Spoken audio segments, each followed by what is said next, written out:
Ça y est, c'est la fin de l'été et aussi de la saison 7 de Game of Thrones. Et qui dit fin de l'été dit aussi début des hostilités pour notre président nouvellement élu. Peut-être y avez-vous échappé, mais il y a peu, notre président a tenu un discours. Discours dans lequel il blâmait, il fustigeait l'incapacité de la France et du peuple français à se réformer. Alors notre pays est-il, comme le prétend Emmanuel Macron avec un geste de dédain, un pays assurément irréformable? Eh bien voilà justement l'objet de notre réflexion du jour. Il est assez étonnant de considérer que notre pays est irréformable alors que pourtant nous avons fait au cours des dernières années beaucoup de réformes.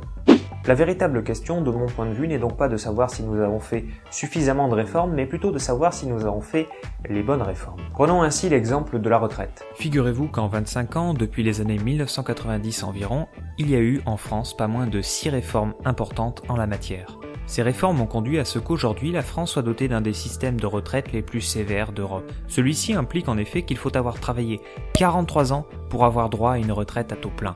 C'est-à-dire très concrètement que certains Français devront attendre 67 ans avant de pouvoir prendre leur retraite pour espérer que celle-ci leur soit versée à taux plein. Je rappelle tout de même que l'âge minimal de départ à la retraite est de 62 ans. Ainsi, la Commission européenne nous dit que la France est un des seuls pays d'Europe où la part du PIB consacrée à la retraite ne devrait pas augmenter au cours des prochaines décennies.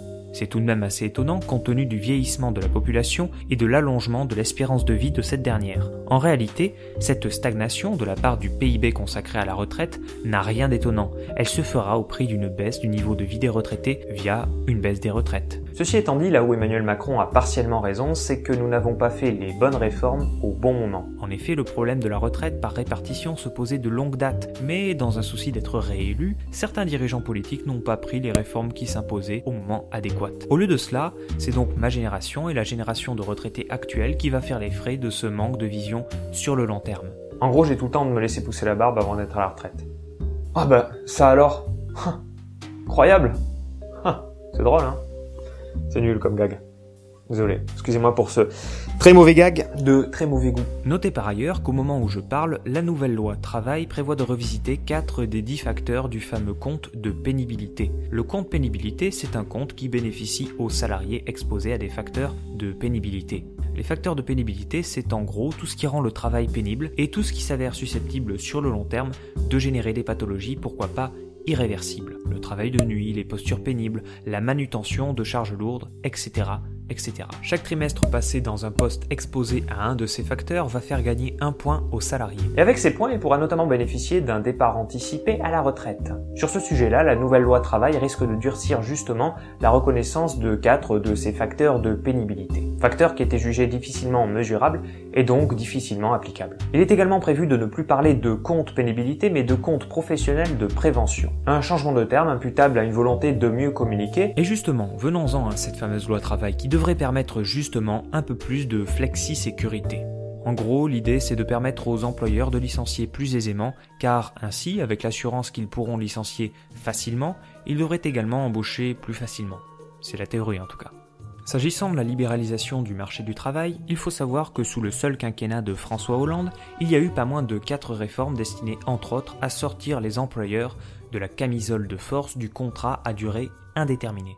Tout d'abord la loi Sapin en 2013, en 2015 ce fut la loi Rebsamen ainsi que la loi Macron sur le travail du dimanche et enfin la fameuse loi El Khomri en 2016. Puisqu'il est de bon ton sans cesse de comparer la France à l'Allemagne, faisons-le, veuillez-vous, du point de vue de la libéralisation du marché du travail. En gros, est-il plus facile de licencier en France ou en Allemagne? La réponse risque de vous surprendre. La France, si on la compare à l'Allemagne, a usé bien avant celle-ci du travail intérimaire, depuis les années 1970 pour être précis. Par ailleurs, en 2008 a été inventé le procédé appelé rupture conventionnelle qui devait permettre de dégager l'employeur de tout risque juridique. Une sorte de résolution à l'amiable du contrat de travail qui n'existe pas chez nos amis allemands.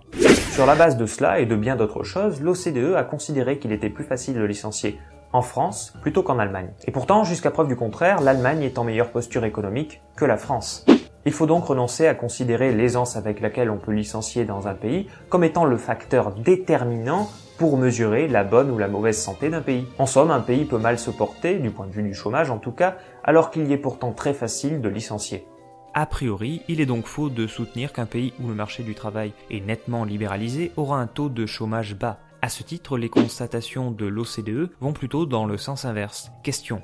Si donc il n'existe aucun ou que peu de rapport entre la libéralisation du marché du travail et le chômage, pourquoi donc prendre la peine de faire une deuxième loi travail alors qu'a priori le marché du travail est déjà bien libéralisé en France? Peut-être m'opposerez-vous l'argument de l'épaisseur du Code du travail. Il est vrai que l'épaisseur du Code du travail révèle une chose: la grande complexité du droit du travail. Mais si le Code du travail s'est épaissi, c'est aussi pour faire défaut à tous les employeurs qui cherchaient à en contourner la législation. Ainsi, pour contourner les contournements, il a été nécessaire d'établir de nouvelles règles, et ce faisant, le Code du travail s'est tout naturellement épaissi. Comme nous le faisons lors des fêtes de Noël, voilà, on s'épaissit. C'est le même principe que pour le Code des impôts, dont chaque nouvelle mouture est plus épaisse que la précédente. Et pour cause, il faut lutter contre l'évasion fiscale et les moyens trouvés par les avocats spécialisés en la matière pour permettre à de riches individus de moins payer d'impôts.